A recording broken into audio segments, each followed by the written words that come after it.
It's the All Night Long Wrestling Podcast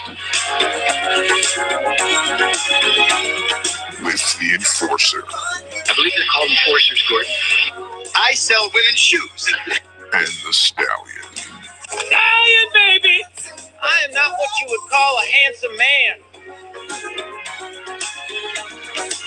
I'll kick you in the nuts and you'll smile at me and like it.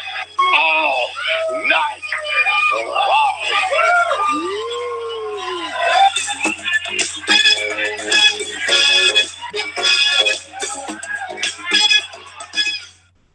And it's time for another edition of the All Night Long Wrestling Podcast. The Stallion here with the Enforcer, and it's our favorite show of the year. It's the All Night Awards Live, or as some call it, anal.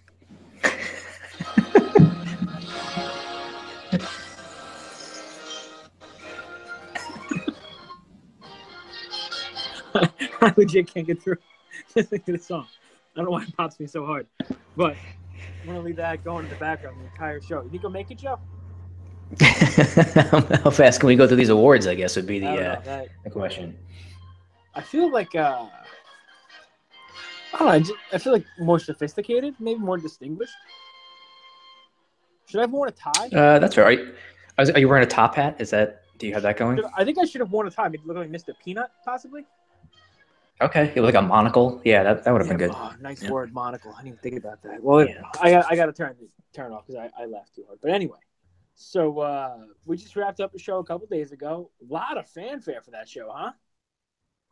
Yes. Wait, what's the definition of fanfare? Do we? Want me to look it up? Yeah, we might need to go to Webster's on that. I don't know if you got a Webster's in your stocking for Christmas this year, but the little black dude from that show. Oh dear God. You know what? Yes, he was on a show called Webster. There was a small African American child. Yes, there was Webster was a show. Different Strokes also with Gary Coleman was another show from the same time period. Wait, was Webster and Gary Coleman? Wait, was that the same show? Nope, that's not the same show. Webster? No, nope, that's two different people. Just for our non, you know what? I'm just gonna go ahead and blow by that. So, what what are we looking at today, pal? For the All Night Awards live show, the year in review, 2017. 2017. God, wait, where's the time go, buddy? The 2017 is in the books as of today. Today is 1/1/2018. Joe, what do you hope for personally in 2018? Well, you know, I would consider 2017 to be rock bottom. So, but I say that every year. So my hope is that the following year is only, a step up from where I was the year before. That hasn't worked out yet in my 35 years on planet Earth, but I'm still holding out hope that perhaps 2018 will be a better year. So that's what I'm hoping for. How about you, pal? That's outstanding. I asked Jimmy what he hopes for in 2018, and he said a loaded gun. So, okay. I mean, anything other than a loaded gun, I feel like is a step in the right direction. So, are we live on YouTube right now? We should be streaming live on YouTube on our All Night Long Wrestling Podcast YouTube channel. Yes. Well, it's funny you should say that because I'm on the All Night Long Wrestling Podcast YouTube channel, and I don't see us streaming live. Okay. Well, I don't even know who to blame for this. I feel like I blame myself. I don't know. All I know is we are live. So all right, we're live. That's what's important. We'll get that up afterwards. And so let's get to the category. We got 10 categories for you. We're not going to tell you what the categories are. We're gonna go right into it. No hubbub, no fluff, no nothing. We're getting right to the categories. Now let me ask you something before we get into this, because we did not look at each other's lists Once again, I'm doing this remotely from the. What's a good name for my house, Joe? Something with the word rock in it. Maybe like the crack rock. No, I don't think that's. Wow. No, I don't think so. Maybe Fraggle Rock. How about Fraggle Rock? All right. You know what? We'll workshop that one because I don't really like Fraggle Rock. So we'll have to work on that one. Anyway, I'm in my house. Joe's at his house, and we're doing this remotely over the internet. So we got 10 categories. Do you have a runner-up for every category, or you just have who your winner is? I have all my winners in mind, but I'm sure I could come up with other candidates or choices for different things as we go along. Okay. I feel like I can do the same. So without further ado, let's kick off 2018 on a really awesome note. Joe, what is your most disappointing thing of 2017? So it could be anything. It could be a wrestler. It could be any like a gimmick or anything like that. Is that what qualifies as disappointing? Yes, because I've got like 30. So and most of the pictures of myself. So no. So yeah, for you, let's kick it off. Most disappointing blank of the year. What do you got for me? Well, to me, when you presented the categories to me and I was going through everything to make my choices, I guess I was geared towards a specific individual and the things that they had done during the course of the year. And for most disappointing in 2017, I decided to pick Bray Wyatt as the most disappointing. And I think it's an all-around thing with him, right? It's his gimmick, his in-ring performances, his promos are very kind of repetitive and dated by now. I just thought the year started off with him winning the WWE title at Elimination Chamber in February.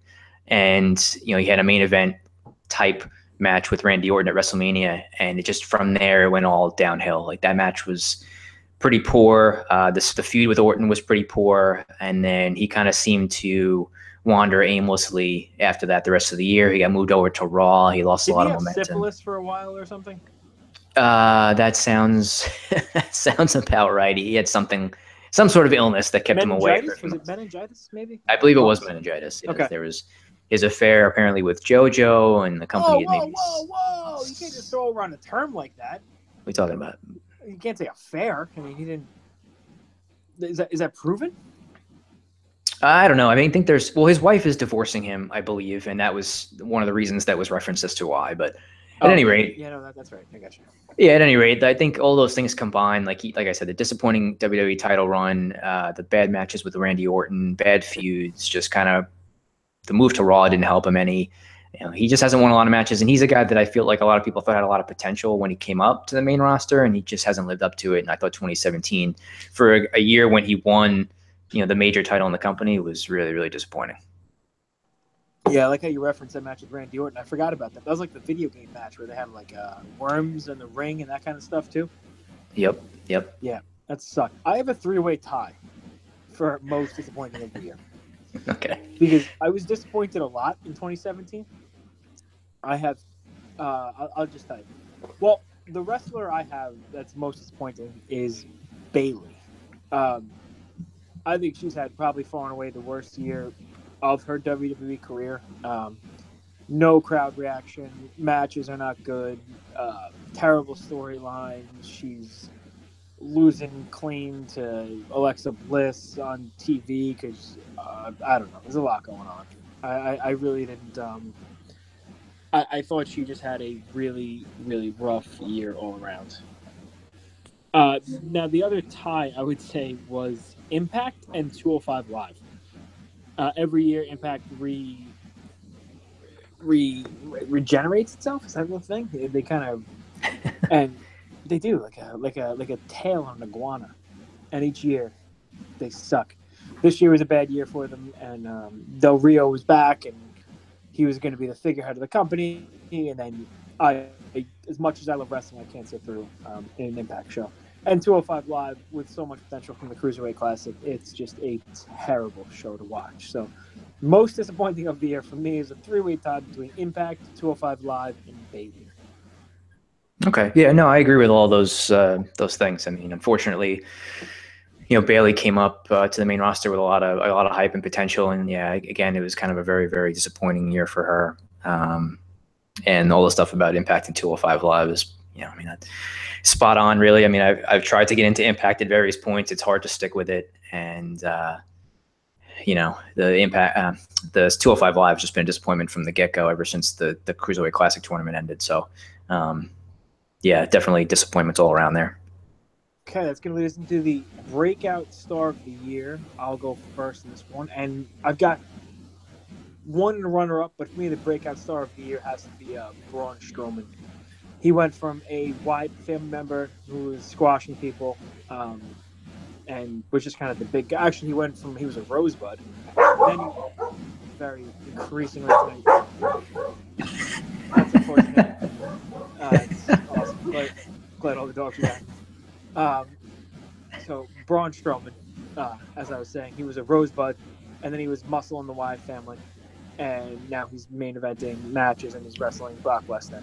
He consistently gets probably the loudest crowd reaction on Raw, and I don't know. There's not much more to say about it, but everybody loves Braun Strowman. He had a great year. Yeah, he would be my selection as well. I had him as the breakout star, for the reasons that you mentioned. And he has, I think when you look at him, in the stuff that you mentioned in the past with, the Rosebud and the Wyatt family stuff, there was rumors going around in 2016 of him potentially facing The Undertaker at that year's WrestleMania. And I remember at that point, he hadn't really broken out into a singles career yet. And everyone, myself included, was like, no way. Like, you can't have Taker in a match with this guy. Like, he can't even work. Like, we don't know anything about him, et cetera, et cetera. Kill him. Yeah, I think we said that. We both said that, yeah. Yeah, and so they ended up not doing it. But like a year later, if you look at 2017, I think that you can easily see that being a match, whether it's WrestleMania or not, right? Not that Taker's going to come back or not, I don't know. But if someone suggested to me that they were going to do that match, I wouldn't have any hesitations about it now. And he's had matches with Lesnar and Reigns several times. He's elevated himself to a main event level type competitor. He gets good crowd reactions. He's generally booked pretty well, not perfectly, I would say, but generally booked pretty well. So certainly this was a breakout year for him. I think he is the right choice. As far as an honorable mention or runner-up, I would actually throw in Cody Rhodes to this category, because since he left and kind of went out on the indies, he really has made a big name for himself. And not that he's been a breakout star in the ring specifically, but he's made a big name and brand for himself. And he's kind of joined up with the Young Bucks in terms of being one of the most successful independent wrestlers out there. So I would probably throw him in as a candidate for a runner-up. Completely agree. Very similar. My runner-up for breakout star of the year was actually the villain Marty Scurll. He was been known in Japan. He wrestled in the PWG, but this year joining the Bullet Club, winning the IWGP Junior Heavyweight title, and now you see Villain Club merchandise all over the place, and the guys in Hot Topic. And he's one of the most popular independent wrestlers right now. So I think Marty Scurll deserves honorable mention as well. Cool. All right, what do we got next, pal? We're looking at feud of the year. You kick this one off.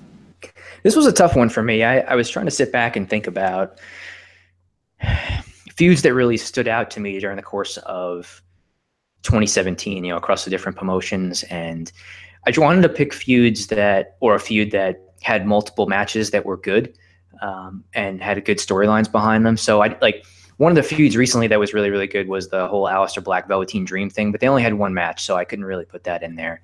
And I know a lot of people will probably go with the Omega Okada series, but I didn't want to go for that. I wasn't sure if you were going to do that or not. So I went in a little bit of a different direction, and I went with the Usos versus the New Day as the feud of the year, because they had several good matches in the summer and into the fall for the tag team titles on SmackDown, culminating in that Hell in a Cell match that they had, which was probably one of the better Hell in a Cell matches in recent years. So I think those guys were on multiple pay-per-view cards and SmackDown shows for several months, having really, really good matches that kind of stole the shows almost every single time. So I put Usos versus the New Day as my feud of the year.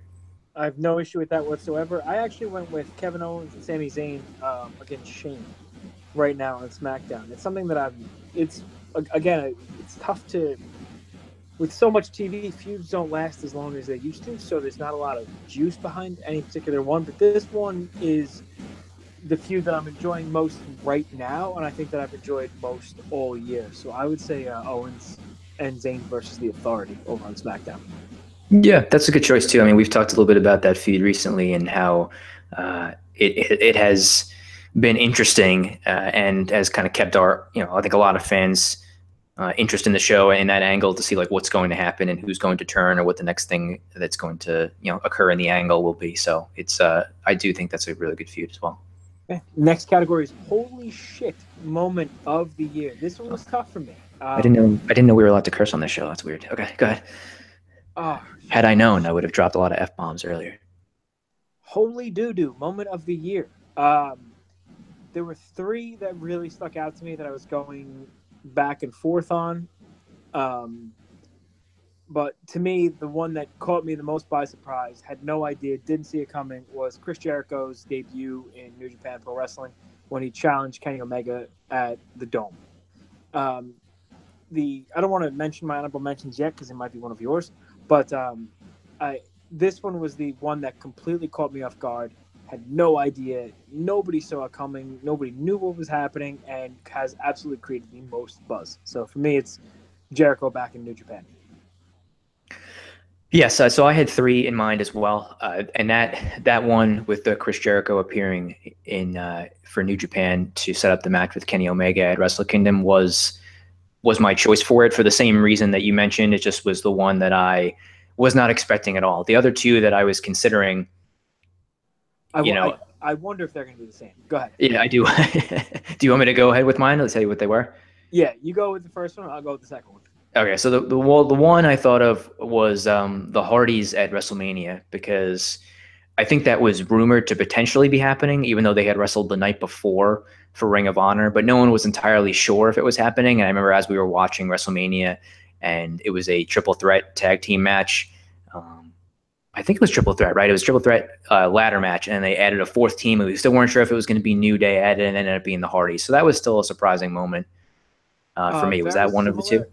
I actually had the Hardys showing up in Manhattan Mayhem when we were there. Okay.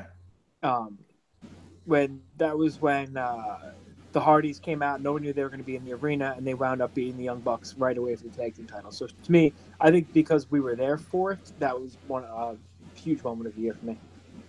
Yes, that is also a good one. And then the other one was the Adam Cole debut at TakeOver Brooklyn, along with joining up with Fish and O'Reilly.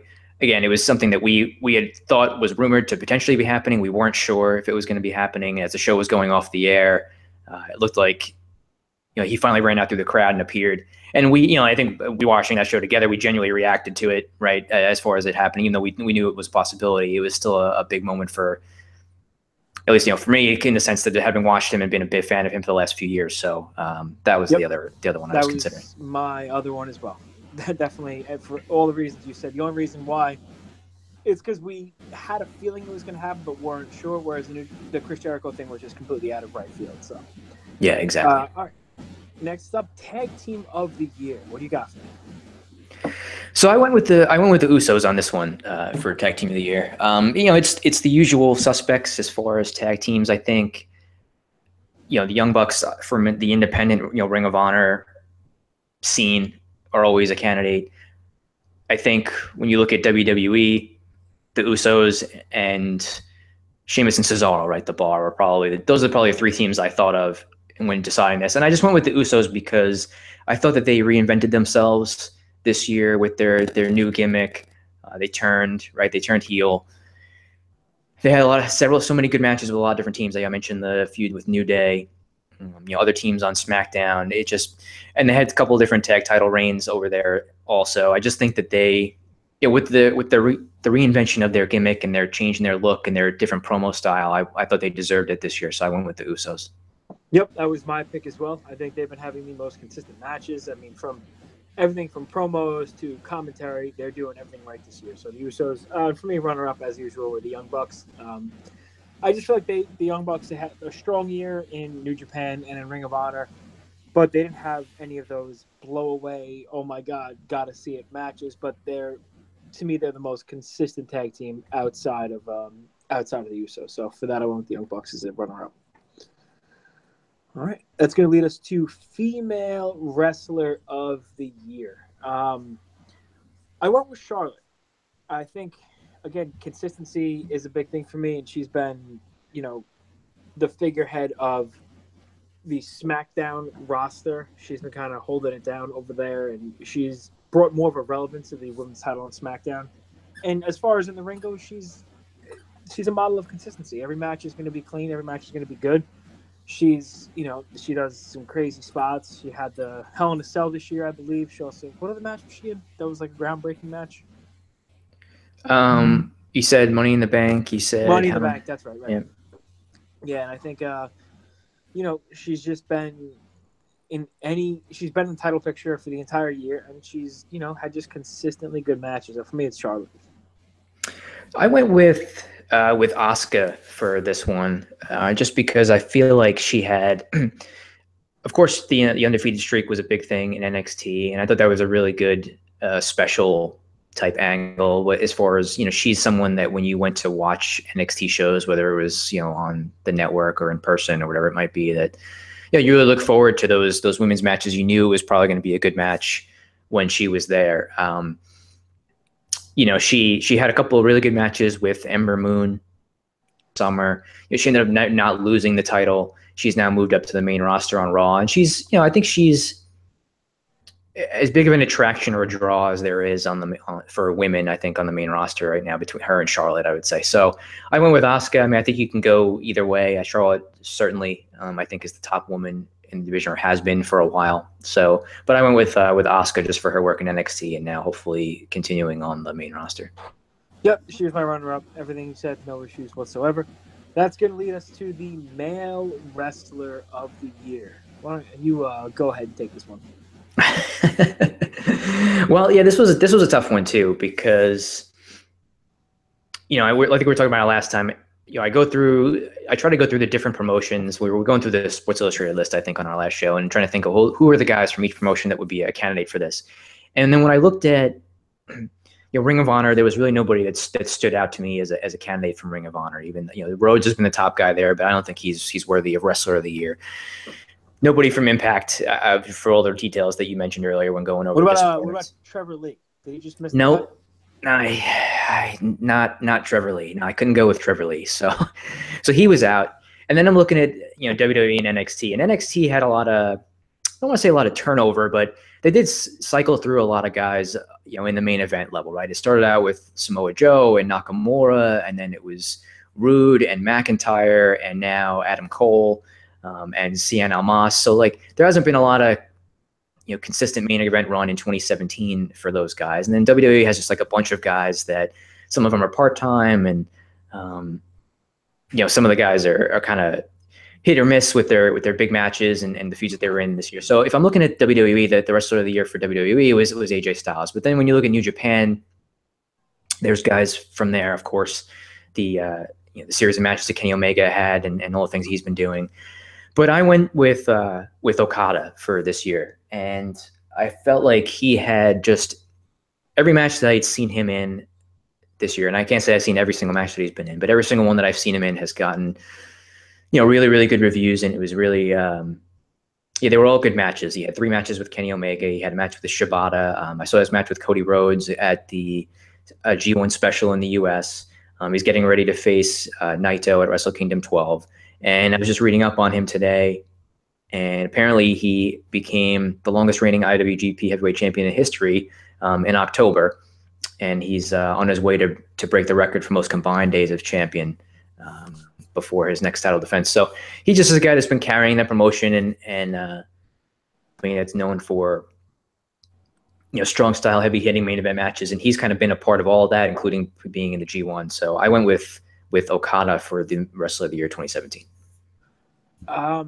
For all the reasons you just mentioned, I did the exact same thing. It came down to Okada, Kenny Omega, and AJ Styles.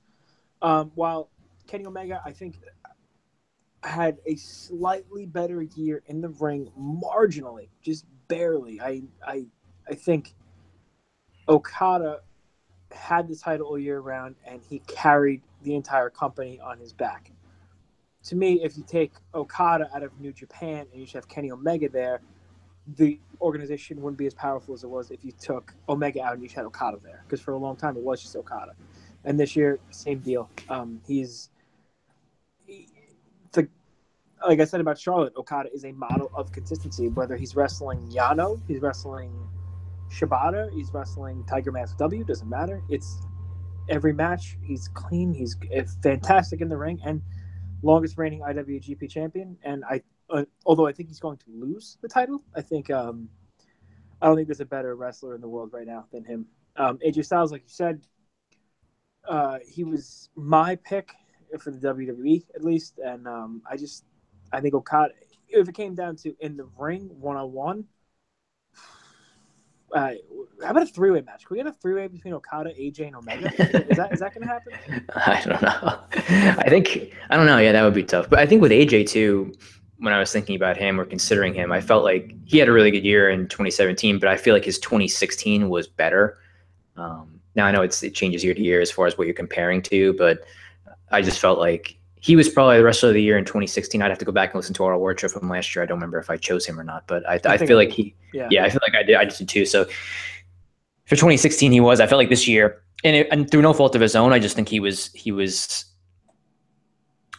given opponents where he couldn't make every match 5 stars when you're wrestling Jinder Mahal and Baron Corbin and guys like that for a lot of the summer. It's not easy to do. So, I completely agree with you. Like I said, it's not AJ's fault, but the stars Wrestler of the Year is a huge thing, and the stars kind of have to align for you to be put in that position. And I think they did for both for Omega and Okada. I think they had more opportunity to showcase what they could do in that situation. However, if you put AJ as the IWGP champion for the entire year, without a doubt in my mind, he'd be the Wrestler of the Year.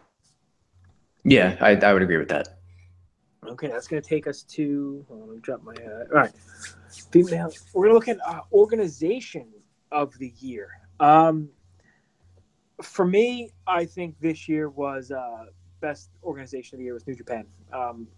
The quality of matches, the prestige behind the title, the way they booked their main title, their tournaments, the G1 Classic, the Best of the Super Juniors, the World Tag League. On every New Japan show, you might not get a 5-star match every single time, but you're at least going to get 2 to 3 matches that you can sit through for 20, 25 minutes and enjoy every single show. And I can't say the same about Raw. And NXT, I would like to, but it's just too infrequent, and I feel like New Japan does it on a more consistent level. So for me, that would be the organization of the year with New Japan. I went with NXT, and for me, it's just that. So like those takeover shows that they have, I don't remember exactly how many they had this year. I want to say it was 5. I think they had. I was going to say 4 or 5. Yeah, it was somewhere around there. It just. Every time that they have their shows, I always look forward to those pay-per-views. It's not a situation where I feel like I have to sit through it, where I don't expect to be disappointed when I watch them. I don't have to, it's not like I'm paying any, it's on the network, so you can just kind of sit and watch. I get the most enjoyment out of watching NXT, and then their weekly show. Again, it's 1 hour. It's a 1 hour show, and I just like the way that it's booked in some ways as a throwback, because. And I won't go too much into the detail because I know we have other categories to get to, but when you watch Raw and SmackDown, guys are so, I don't want to say maybe overexposed is the word or not, but guys are losing on that show every week, right? And then when you get to a pay-per-view and you see Kevin Owens against Seth Rollins or something like that, I watched these guys wrestle before. I've seen them lose a bunch of times. Like, it just doesn't have a lot of heat to it. With NXT, you don't see the same guys every week. And the main players don't lose every week. So when you see a match on pay-per-view, like, I don't know, Drew McIntyre versus Cien Almas, or Hero versus Lars Sullivan, or whatever it is, like, these guys are kind of protected in such a way where even if like they do take a loss here and there, it's not so frequently, and they do get wins. So it's kind of like back in the 80s when you're watching Superstars and you see the guys win every week. And then when it gets to pay-per-view, you're seeing, Ted DiBiase versus Hacksaw Jim Duggan. It's like, well, I haven't seen these guys lose in 3 months, so someone's got to lose here, and it'll at least mean something, So that's kind of how why I like NXT so much. And it's, it's not so time consuming. It's an hour a week. They book everything pretty solidly, and the takeover specials are always very enjoyable. So I went with NXT. Yep, I have no issue with that whatsoever. I agree with everything you said. The only reason why I went with New Japan over NXT is because the sheer volume of great content they put out. But the NXT TakeOver shows, I mean, whenever there's a big pay-per-view, you and I usually get together for the NXT TakeOver shows rather than the pay-per-view. Because the pay-per-view is 4.5 hours long, whereas NXT TakeOver is 2, maybe 2.5, and it's going to be a sprint straight through, and you're not going to sit there, bored, wondering what you're doing. So I take no issue with that whatsoever. So that's going to go to Card of the Year. Take it away.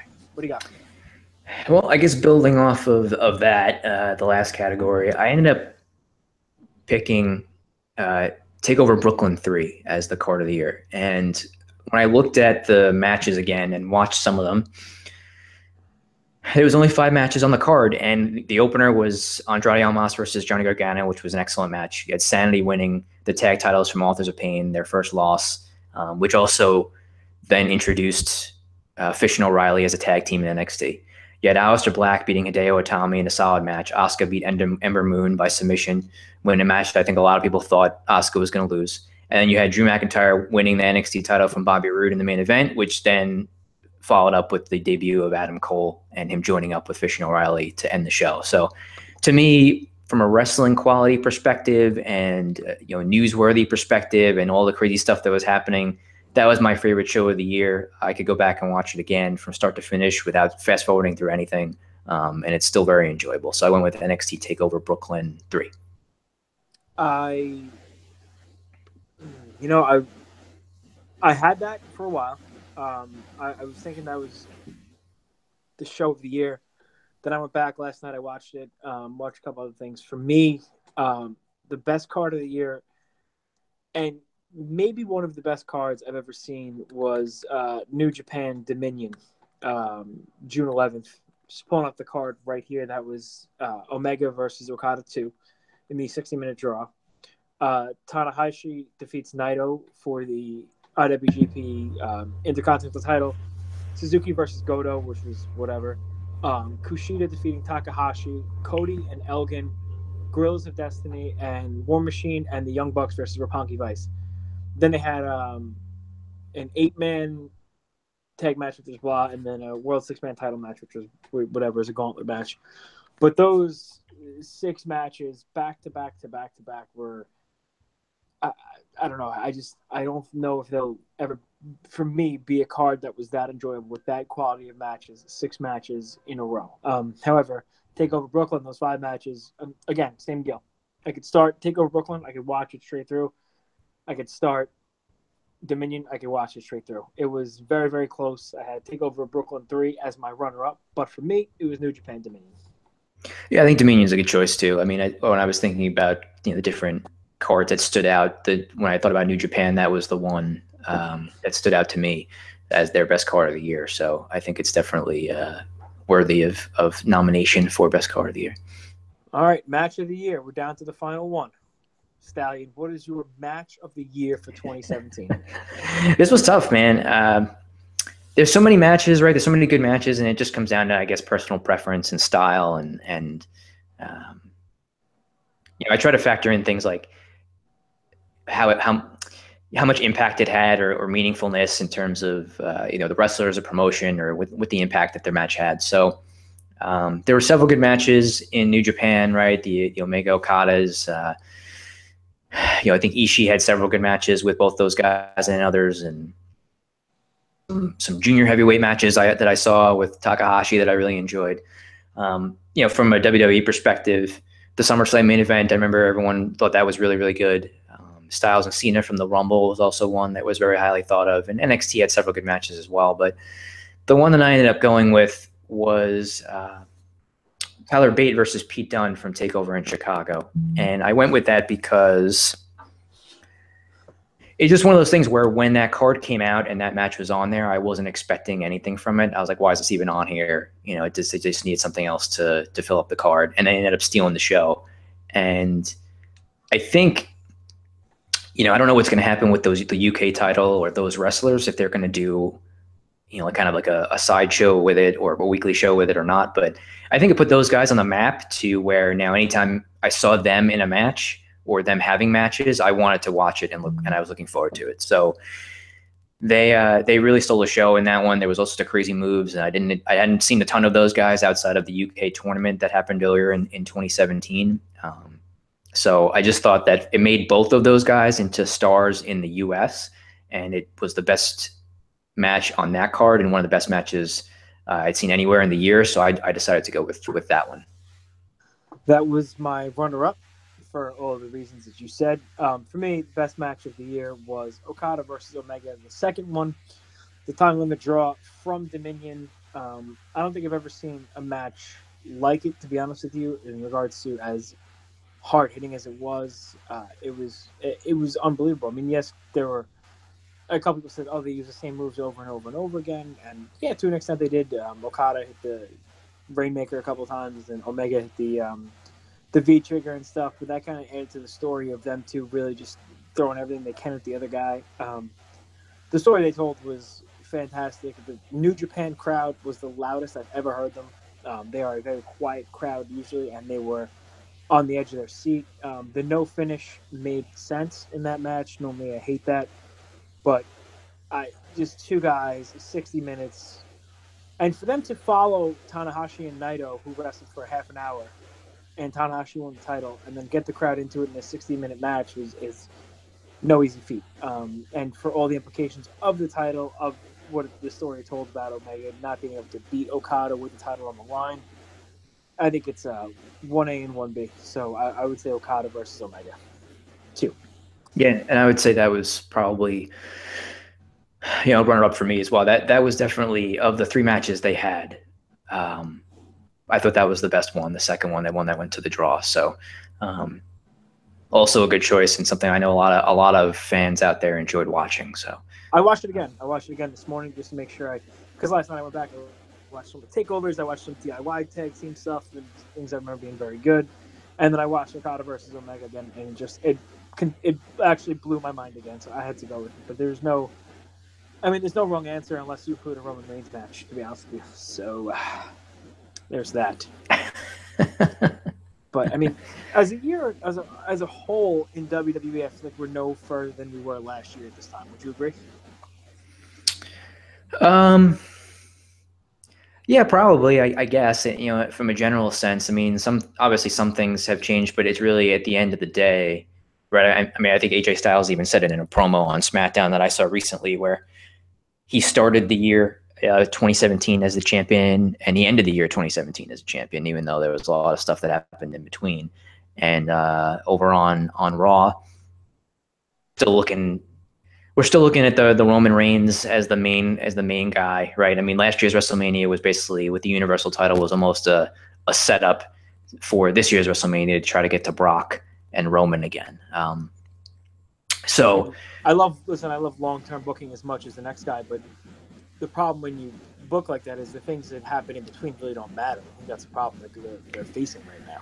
Yeah, I think the difference with this one is compared to so this one isn't really officially booked, right? Like, they haven't announced it yet. I think everyone has just kind of read the internet reports and we're almost assuming in some senses that it's going to be Roman and Brock, because that's where they're heading. With the Rock and Cena one that went to WrestleMania 28, they legitimately made that match the night after WrestleMania 27, and then they built it for a year. Everybody knew that it was coming. With this, technically, we don't know that it's going to be happening, but we're all kind of operating under the idea that they're just having Brock beat everybody else but Roman, so that Roman can then challenge him at WrestleMania, whether it's a situation where Roman wins the Rumble or gets the title shot by some other means. So, and yeah, it just makes it to the point where we're watching it knowing that it's just going to wind up with Roman Reigns versus Brock Lesnar. So we're not expecting them to do anything crazy or rash in between now and then. So whenever Brock shows up on a card, that he's winning, and Roman's going to be protected for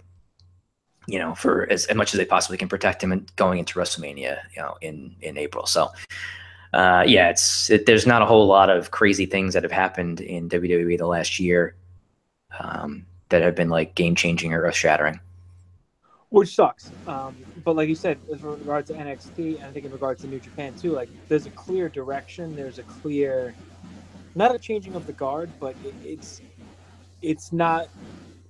You have almost like a hopeful look for the future, right? Like NXT now, you have Bobby Fish and Kyle O'Reilly, you have Adam Cole, you have Aleister Black, and you have a bright future. In New Japan, you've got you've got the Bullet Club, of course, but you have Naito, you have LIJ, you have like Sonata and Evil and stuff like that. You have a succession plan in the future.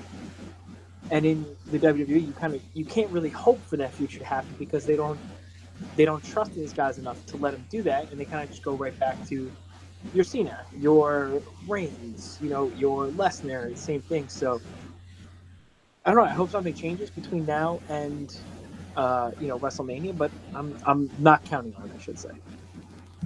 Yeah, I'm not counting on it either. It seems like the days of, I don't know. It seems like these days Vince, takes fewer risks than he did back, in the 90s and 2000s and whatever it was. I mean, I think a couple of years ago when Roman faced Brock at WrestleMania, I think it was 31.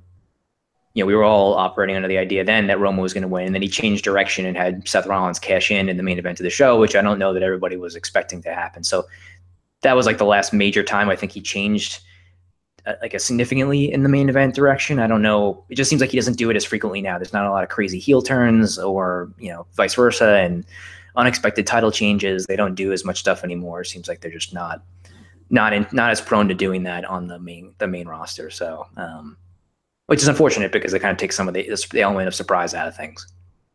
Right. There are not enough. I mean, I'm sure we're going to get Booker T in the Rumble this year or somebody like that. They think that'll cover the surprise quota, but you need something fresh, you need something new, and I don't know, who knows, maybe we'll get a Sami Zayn main event push. Maybe he'll start winning matches instead of jobbing a Randy Orton every week. It could be. I think, am I right that he is fighting AJ Styles on SmackDown tomorrow night? Yes, he is. I just saw that. I'm actually, I'm quite looking forward to that match. There you go. So maybe that's the start of something for I know what's going to be better, that or Wrestle Kingdom. Probably pretty close.